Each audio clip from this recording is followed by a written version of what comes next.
Welcome to the 10th episode of Brian's Deductions.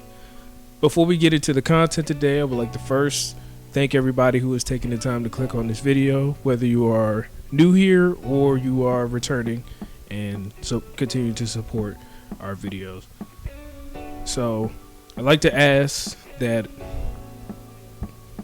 you like, comment, subscribe, and share with everybody you know, especially to those that are returning, because as evidenced by the jersey, we're making a little bit of a turn from what we usually discuss to discuss baseball today.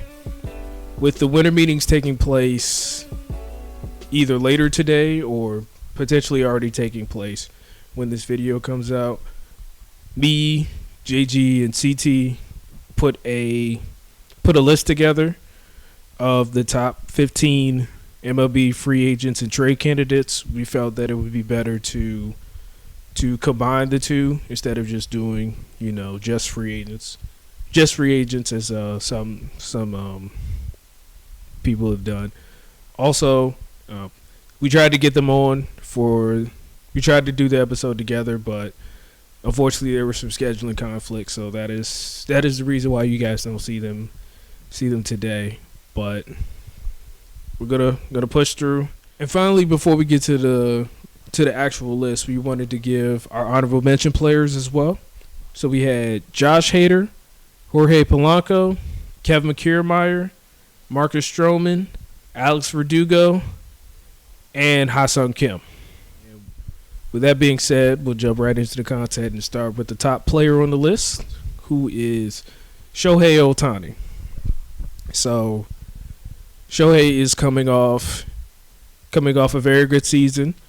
He won his second unanimous AL MVP in 3 seasons, and he probably would have 3 straight if it wasn't for the historic Aaron Judge run last year. He had a combined 10 wins above replacement between pitching and hitting, which is very, very rare to do, when you're just playing on one side of the baseball. So it's equally incredible to be doing it, and to be pretty proficient on both sides of the baseball, especially when your WAR as a position player is 6 wins above replacement, and you're doing that from the DH position.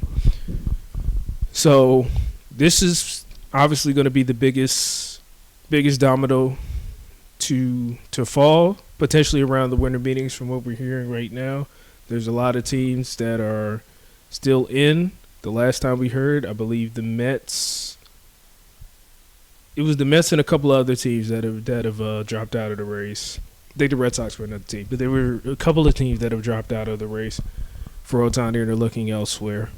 But again, this is going to be the biggest signing or trade that we see, and from there, dominoes might start to fall for both sides, whether it's pitching or hitting. Even though Shohei won't be able to pitch this year because he underwent Tommy John surgery for torn UCL, he's still obviously he's still going to be able to hit, which is still very valuable. And the amount of revenue that he collects, that he will help the team collect, will be enough for him to live up to whatever contract he gets, and live up to the expectations that he's given. So for me, I think that this is a situation where at the beginning, obviously, a lot of people were saying that the annual value would be $50 million a year, and I think that's still going to be the case. But instead of it getting to $500 million, I believe because of the competition, that will increase his monetary value by itself. But I also think this may be a situation kind of like the Trey Turner contract last year, where you tack on an extra year or two because you believe that those first 6 to 7 years you'll probably get a surplus amount of value, especially in the wins above replacement categories we talked about before, and that will justify the last 5 to 6 years of that contract, in my opinion. Well, the last part of that contract, however long the contract becomes. But for me, I believe this is a situation where the contract definitely reaches the sixes, And I also believe that it'll be the contract years will be longer just to stretch out the annual value. So for me, I believe that eventually, when the dust settles, Shohei Ohtani will be a Los Angeles Dodger. And I believe that the contract structure will be 12 years for $600 million. All right. So moving on to the next player on the list, and the first trade candidate of the list, we have Juan Soto. So his market has also been pretty. His market has started to get a little more robust as the days go by. However, I don't. Just for me personally, I don't see a world where he's anywhere. If he does eventually get traded by the San Diego Padres, I just don't see a world where he doesn't end up with the Yankees. I understand people saying the Mets, but they've already committed to a rebuilding year, and it's also a situation where Steve Cohen would probably just say, we'll go ahead and pursue him in the offseason when he's a free agent, since both Soto and Scott Boras, his agent, have already said that they're not signing any extensions, so you know that you're already paying for a one-year rental. People talked about the Blue Jays, but I believe that the Blue Jays will probably be targeting another outfielder in the event that they miss out on Shohei Ohtani, who they are still in the running for right now. So I don't think they'll be trying to. I think they'll obviously inquire, but I don't think they'll pony up what's necessary to get Soto, because they may not view. Even though they understand how talented he is, they may not view him as desperately, well, not as desperately, but as key to the team as, say, the Yankees do. Because with the Yankees, they need a left fielder, and even though Juan Soto hasn't been the greatest fielder according to the metrics and things of that nature, he's probably the best He's probably the best option for the left field that you have. He's got a swing that is tailor-made for Yankee Stadium, especially since he's a lefty. Being a lefty, he also helps a guy like Anthony Rizzo and Jason Dominguez when he gets back, in terms of being a lefty and being another left-handed bat in the lineup that can mash and that could also hit for average and make things happen. And you're able to slot him into likely the second slot, which would be right before Aaron Judge. And he would probably see a lot more pitches because he has a guy like Judge protecting him. So that's a situation where you probably have him, Judge, Rizzo, and it's in between that 2 to 5. So you have the potential to give Judge some cover, and also so he's not getting walked basically almost every time he gets to the plate. And finally, you have a guy that's proven in the playoffs, especially in the World Series, as we saw with the Nationals in 2019. So it's not a situation where you don't know if this guy can perform or not in the playoffs or on the big stage. So this just feels like, to me, a trade where he just ends up becoming a New York Yankee. The trade package that I think will eventually get it done will be Michael King, one of either Chase Hampton or Drew Thorpe, Everson Pereira, Randy Vasquez, or Johnny Brito, and probably throwing in Kyle Higashioka in there to give them some catching depth. I don't know if this trade would involve Trent Grisham, even though there's a lot of conversation about that from in the rumors lately that he may be involved in the deal. But honestly, I think if your package starts with Michael King and Drew Thorpe, I think that may be enough to beat out a good amount of other teams that may be willing to trade. Just because, again, you have to remember that Soto is basically a one-year rental, so you're not getting a Volpe or Dominguez or guys like that out of the Yankee system. But even the Padres themselves have said they're looking for pitching, so this is why it's more of a pitcher-heavy trade package than than say position players or someone like that. So the next player on our list is a free agent that has been posted from Japan, and Yoshinobu Yamamoto. And he is a 25-year-old pitcher. 25-year-old pitcher coming from Japan. He won his third straight Sawamura Award, which is basically the equivalent of the Cy Young Award in Major League Baseball. And he also won his third straight Pacific League MVP, a feat that had not been done since Ichiro Suzuki did it. So this is a very talented pitcher, as you can see. Very well decorated as well. He also was the guy that threw a no-hitter with major league people in attendance, notably Brian Cashman, who was the Yankees GM. So for this one, obviously, again, he's likely the top unless you want to count Ohtani as a pitcher. Yamamoto is basically the top starting pitcher on the market, and it seems like he's going to take his time. So we may not get a decision from him until closer to January, since he has, I believe, till January 4th. To make an agreement, so we may not hear anything until maybe Christmas time, depending on how long he wants to carry the process. So for him, I think it comes down to probably the Mets, the Cubs, the Yankees, and the Dodgers. And I just think this is a situation where history kind of repeats itself, because 9 years ago, there was a 25-year-old pitcher who was posted from Japan and ended up signing the biggest contract at that time in Masahiro Tanaka, who signed with the New York Yankees.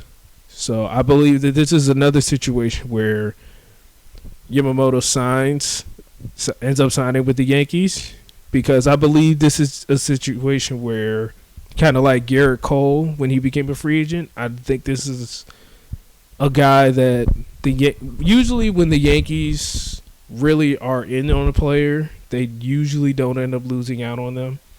So I believe this is a situation where they're willing to pony up the money again for a well-decorated 25-year-old. So even if you give him a long contract, you're basically getting most, if not all, of his prime years. And then there's really I really wouldn't say there's really any, barring injury, any thoughts of a decline, because most pitchers can probably pitch into, say, their mid-30s before you start to really see a decline. So this is one of those where if you're Brian Cashman, you still see it. You see a need as starting pitcher, especially if you're willing to make that trade for Soto, since apparently they were looking to stretch Michael King's innings in order to help him in order to have him as more of a starting pitcher going forward. But if you get a guy like Yamamoto, and he gets even anywhere close to what Masahiro Tanaka gave the Yankees, then you have more than a solid 1-2 punch between him and Cole, and you have a guy that will be a proven postseason performer, as Masahiro Tanaka made a lot of great starts in the playoffs for the New York Yankees, and he definitely was an ace in every sense of the word. So for this one, again, I have Yamamoto signing with the Yankees, and I believe that his contract will be 8 years for $280 million.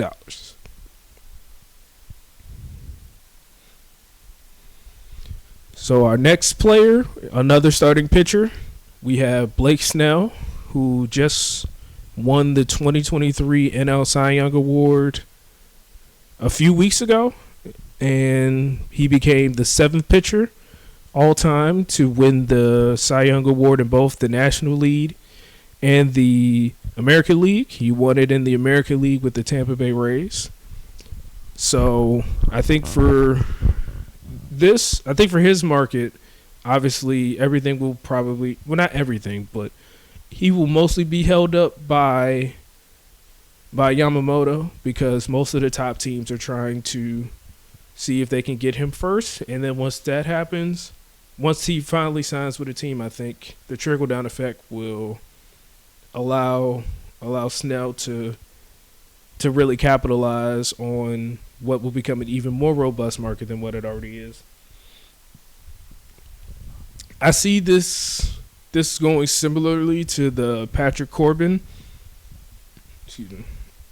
Very, very similar to the Patrick Corbin sweepstakes, where I believe there are obviously a lot of big markets that are involved. I also believe there may be some teams, maybe like the Mariners, and I would say the Cardinals, but they did just sign Sonny Gray, so maybe not them. But markets like that may be involved as well, trying to get obviously a guy that is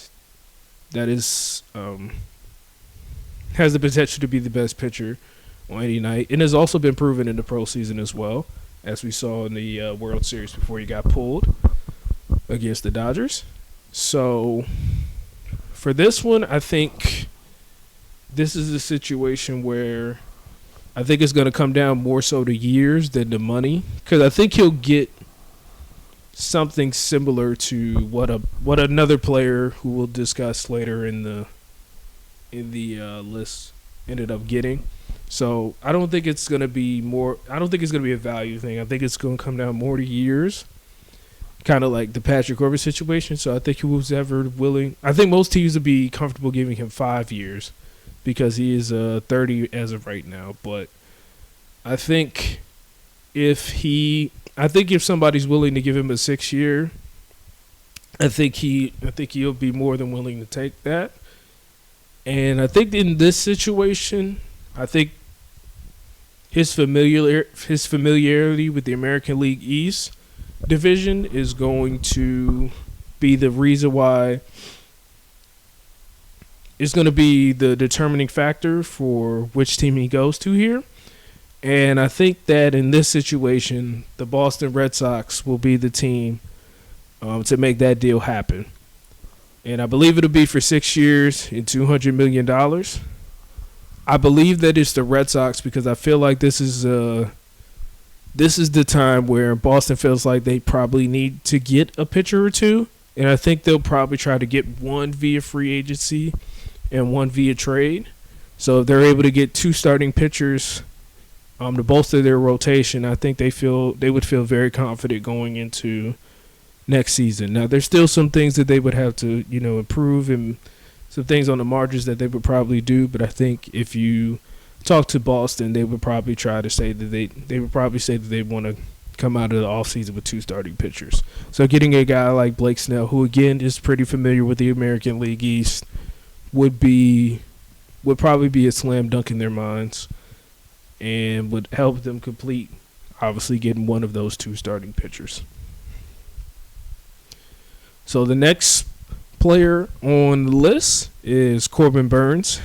And for this one, I think that this is going to be contender-based for Corbin's services.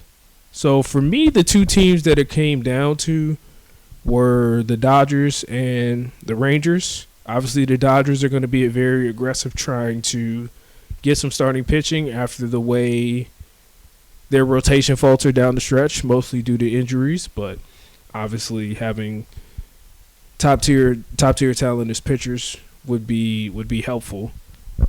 So I initially predicted the Rangers, and my thought was trying to center a package around Ezekiel Duran, because I believe that he could play, honestly, almost any position on the diamond, but especially third base, which is a big hole for Milwaukee right now. And you would have a situation where you were able to improve in that position. So that was my thought going into it. But I think in Milwaukee's situation, I think they might want to try to package another player who was listed on this, who was on this list as well, in a deal with Corbin Burnes potentially in order to get better prospects. So for this, I said the Dodgers instead of the Rangers, just because I believe that this is more contingent on if a deal gets reached with Burnes and another player being packaged together than just solely Burnes. I think if it's solely Burnes, then it's possible that the Rangers do it because even if they try to bring back Jordan Montgomery, I think having a rotation of Max Scherzer, Jacob deGrom, Nathan Eovaldi, Corbin Burnes, and then either John Gray or Montgomery, if you really want to go into the luxury tax and bring Montgomery back, would be honest. I don't know if there would be another team that could compete with that, even if the Yankees were able to go get Yamamoto and add him to the rotation. So I believe this is the Dodgers. This is the Dodgers situation, and I believe that the trade package initially, if this is just for Burnes, would start with Michael Busch, who is a third baseman and has an estimated time arrival of 2023, and then one of Nick Frasso or Gavin Stone, because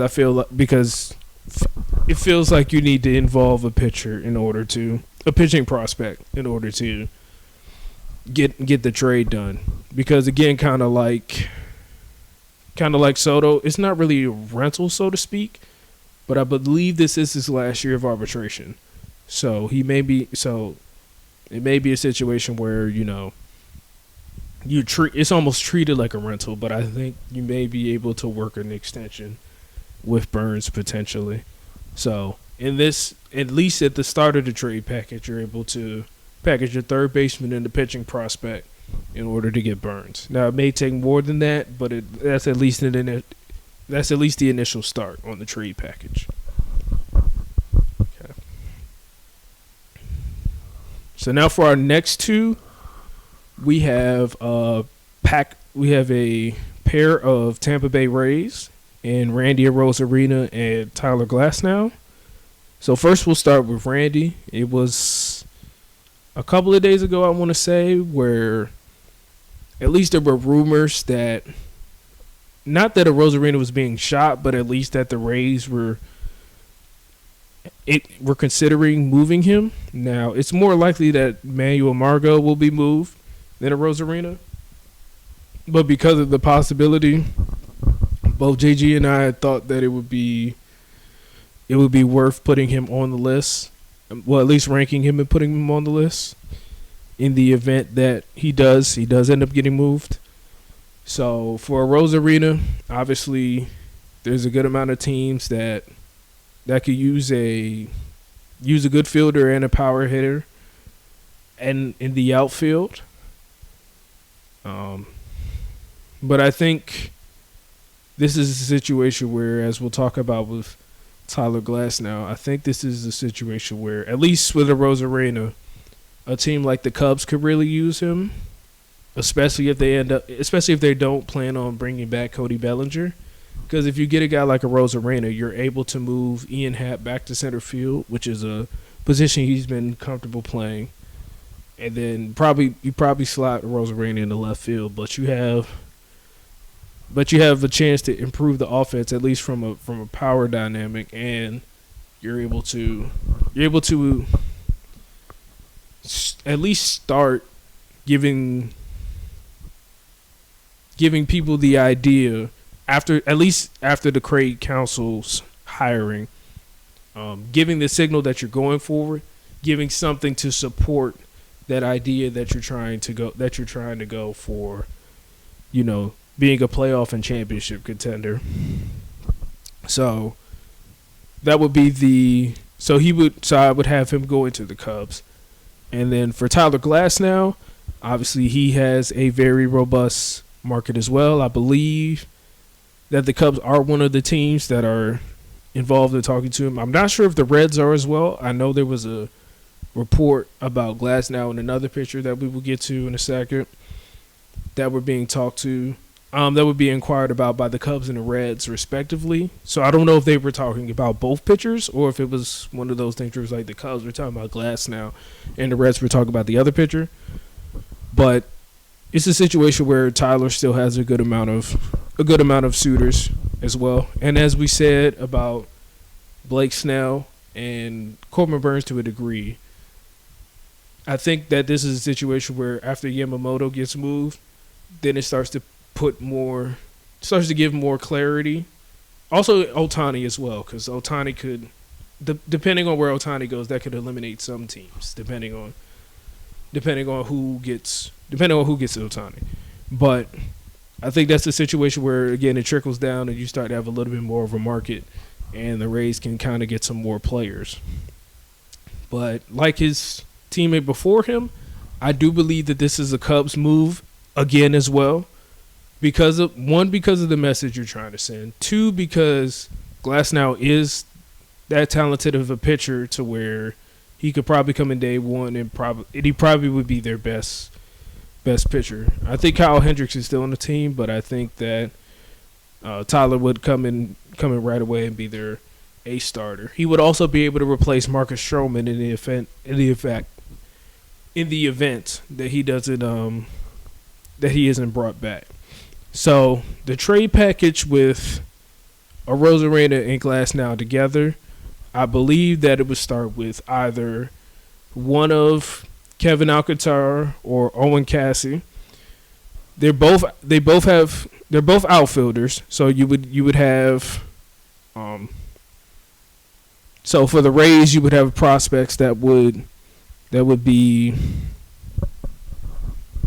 close enough to making it to the majors, as they both have a 2024 ETA, and having the ability to replace Arozarena. And then if you move Margot, then potentially, and whatever you get for Margot, I'm assuming you might want to get an outfielder for him as well. But you get an outfield prospect to help replace Arozarena in the long run. Another prospect would be either Ben Brown or Jordan Wicks. That gives you a pitcher up front. Again, kind of like the outfielders, where the ETA is pretty close to basically the majors. As Wicks is a 2023 ETA, and Brown is the 2024 ETA. So that would allow the Rays to have enough time to develop them and probably fast track them to the majors, say between this season or next season, and have a guy to potentially replace Glasnow. And then finally, kind of having a pitcher for the future between Jackson Ferris or Michael Arias. Ferris is a 2026 ETA. Arias is a 2025 ETA. So you still have you still have enough space to where it's not completely to where it's not like too far off for the future, but you have enough time to give these guys time to develop. So giving the Rays two pitching prospects and an outfielder, at least to start, package wise, and maybe even throwing in another outfielder because the Cubs have a nice amount of outfielders at the top of their farm system. I think you could find a way to get this done. And maybe again, it may be Margot instead of Arozarena, but I do believe the Cubs can find a way to get Glasnow and an outfielder package from the Rays for some of their top prospects, and be able to signal to the city of Chicago that they are once again going forward and looking to be a championship contender in a very short amount of time. So our next player is a guy that did play for the Cubs last year, in Cody Bellinger. I believe that this is a situation where, because of the way that the outfielder market is from a free agency standpoint, he'll get more looks than he probably would in, say, other years. But I think this is a situation where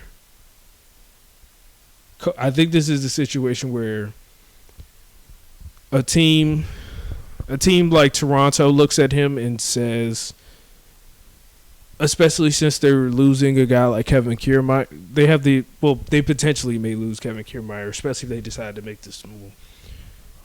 A team like the Blue Jays are looking at him being able to play center field. I think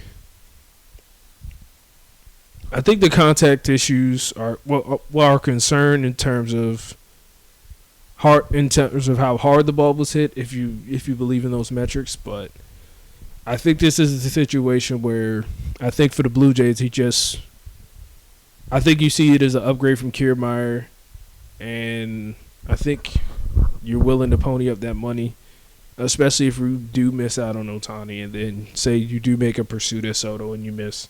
I think that's where that money would probably go, more so than to another player who we'll discuss in a second.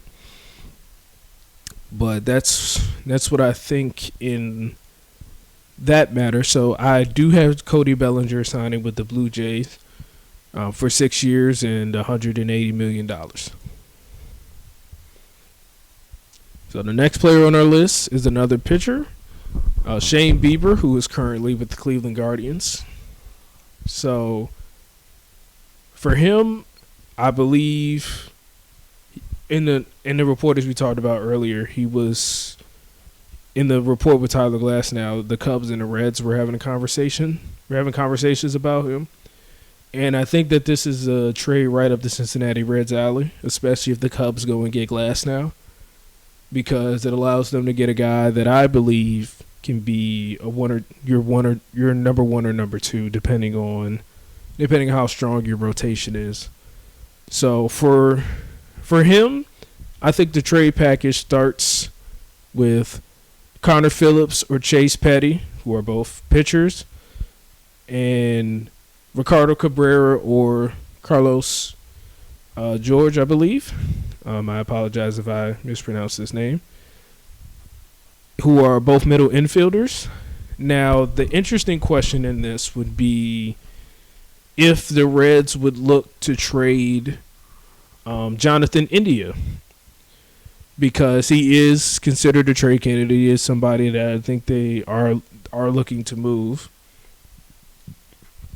So I feel like if he gets moved in this deal for Bieber, one, it probably brings the asking price down a little bit. So you probably could take Cabrera or George out of that deal. You probably still have to keep the pitcher in there, because obviously you're going to want to, if you're Cleveland, you're going to want a pitching prospect that you can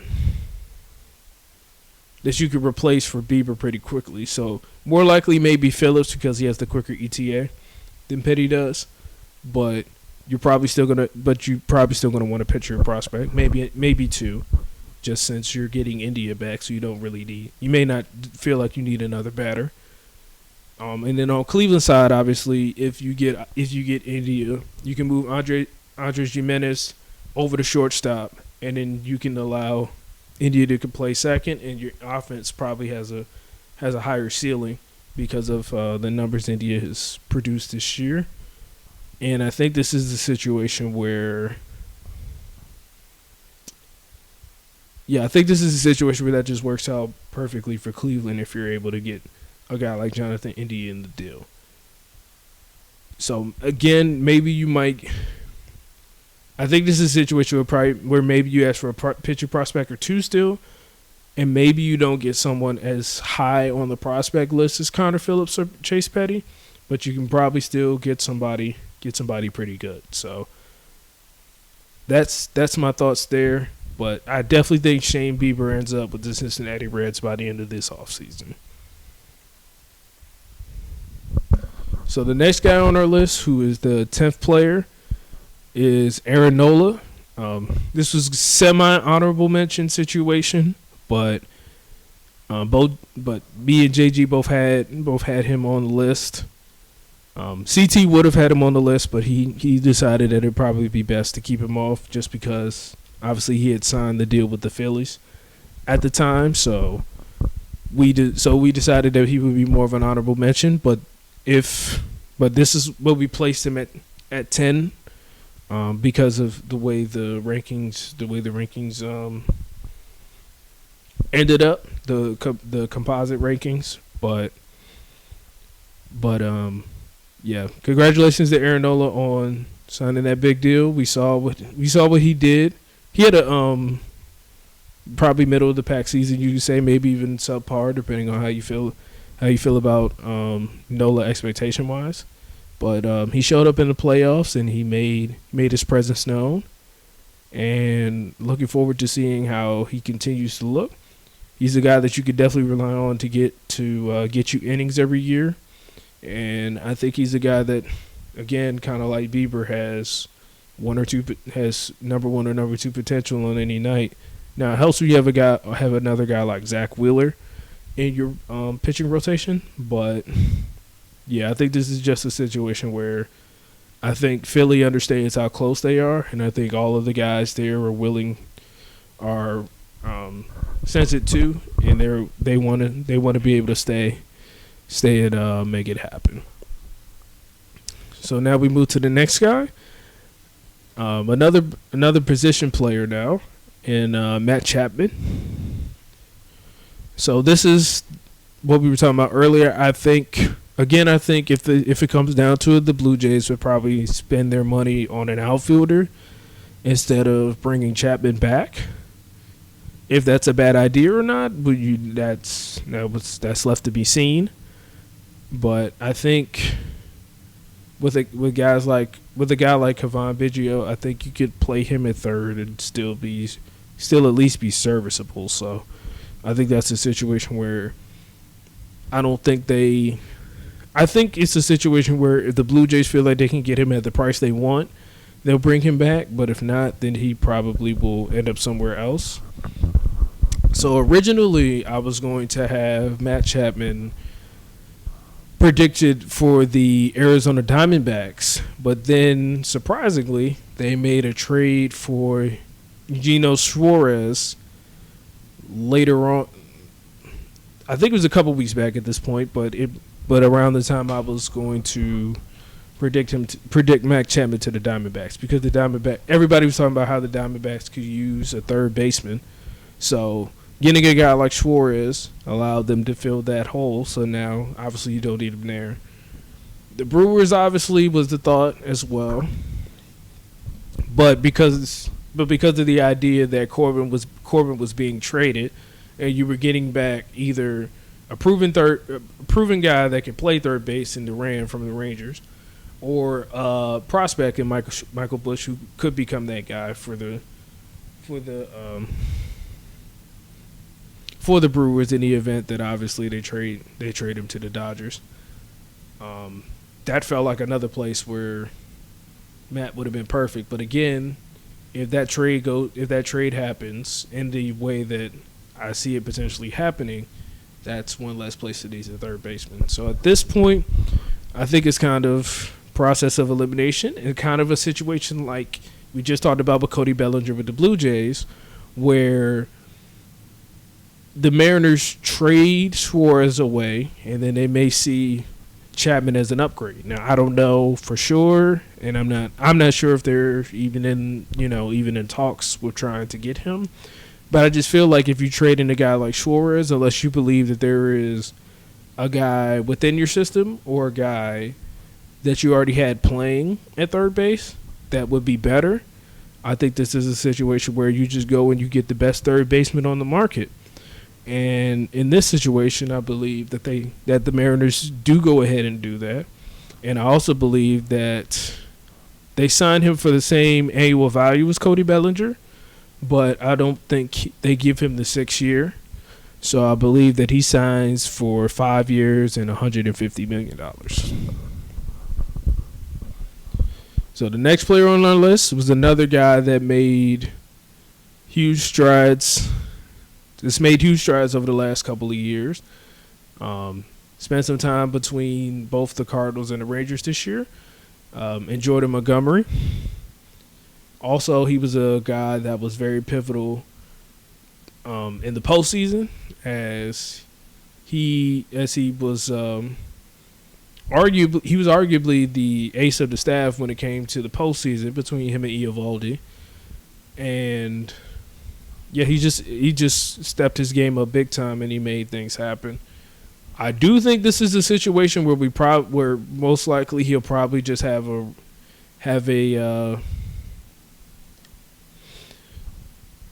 he'll just re-sign with the Rangers, kind of similar to what Aaron Nola did with the Phillies, because he did pitch well there, and it was a situation where they did with the World Series. So you probably want to go back and repeat and do the things of that nature. So I think if the money's right, he'll be a Ranger again. I think that he'll get the money similar to Aaron Nola, but I don't think he gets the same amount of years, unlike Blake Snell. So for Montgomery, I think he gets a 5-year, $175 million contract to remain in Texas. So the next guy on our list is Paul Blackburn, who is currently with the Oakland Athletics. I believe he's a guy that is probably bound to get traded, not any day now, but definitely bound to get traded before the offseason ends. And this goes back to what we talked about earlier with Blake Snell. I think this is the situation where I think Blackburn his market could become a little bit more robust once other moves or non-moves happen. Like let's say the Rays decide they want to keep Glasnow, and the Reds decide they don't want to trade for Shane Bieber or something like that. I think his market gets a little bit more robust, because I don't think he's going to cost you the same type of prospects, even though he's better than the numbers would suggest. I don't think the prospect ask will be. I think the ask will be there, but I don't know if he's going to command the prospect haul that people may think that he does. Now, I know that may be a little contradictory when we talk about the trade package I gave, but that's just how I could see that potentially playing out. So for this, I believe that the eventual winner is the Boston Red Sox, because as we said before, I believe that this is a situation where they try to get a pitcher through free agency and a pitcher through trade. So the pitcher through free agency, as we said earlier, was Blake Snell, and the pitcher through trade would be Paul Blackburn, as we discussed. So the trade package in my mind would at least start with Roman Anthony, who is outfielder with an ETA of 2026, or Sedan Rafaela, I apologize, I hope I didn't butcher that name, who is listed as an outfielder or shortstop and has an ETA of 2023. And then either Wilkerman Gonzalez or Luis Perales. Gonzalez has an ETA of 2025. Perales has the ETA of 2026. And they're both right-handed pitchers. So you're able to get a pitcher and an outfielder for Blackburn. Now, maybe Oakland may value an infield, another position player, or maybe just may want multiple pitchers, kind of as we said earlier with the Tampa Bay Rays, who are another team, obviously, that likes multiple. It seems to like multiple pitchers in their trade because they know how to develop guys.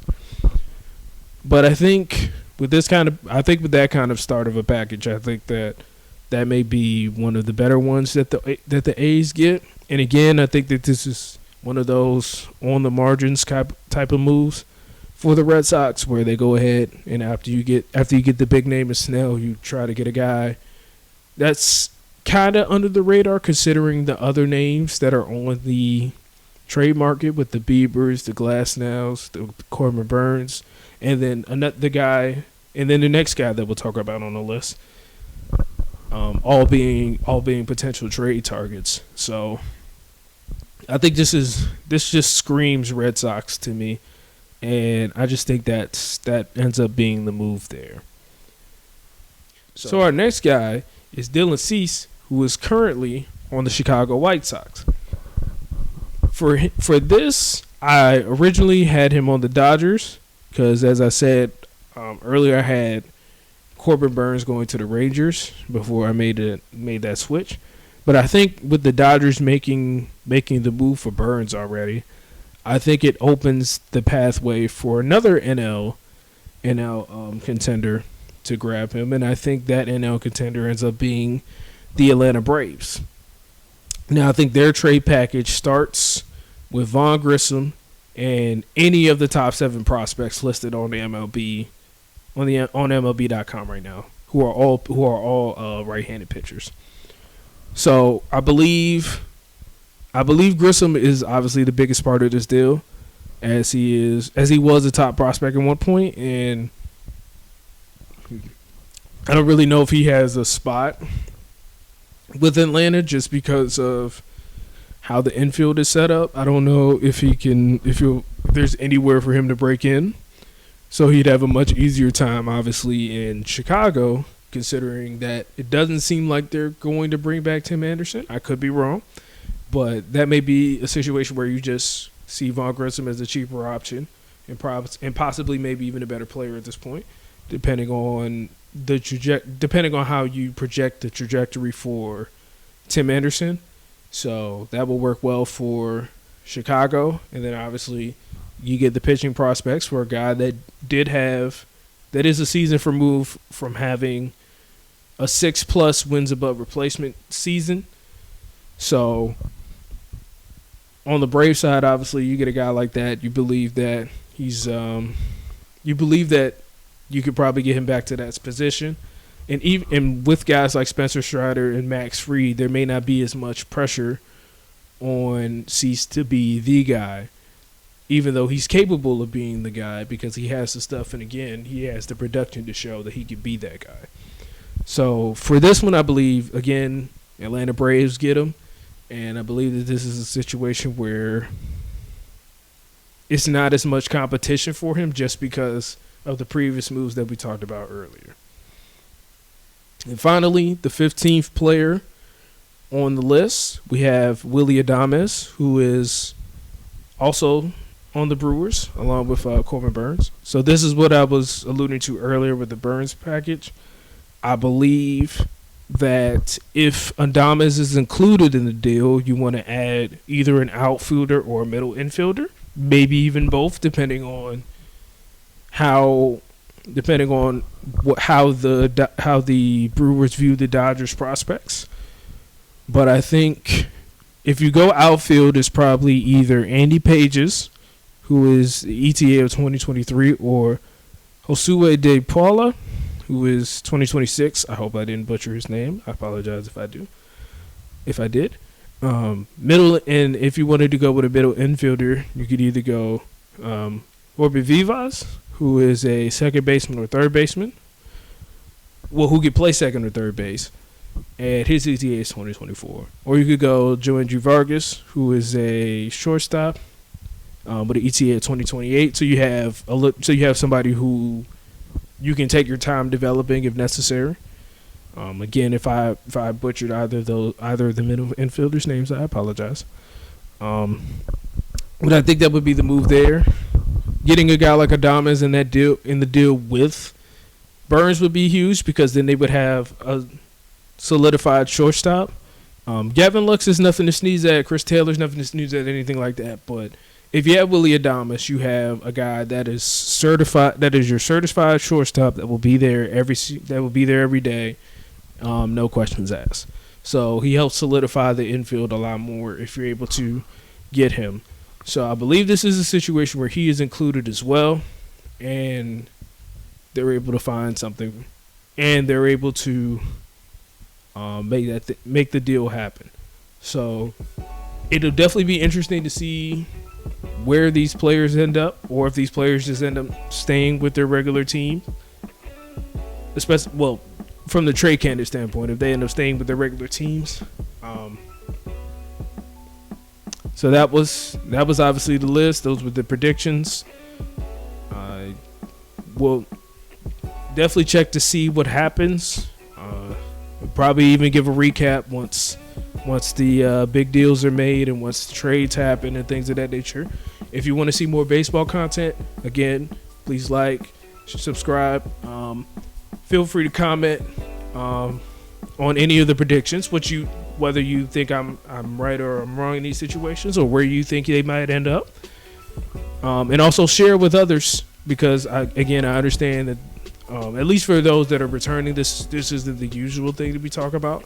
So if you have people that like baseball or that are interested in any way, feel free to share this with them, and let them. And if you end up having this video shared with you, and you clicked on it, and you made it all the way through, then again, just you can comment and let us know. Let me know what you think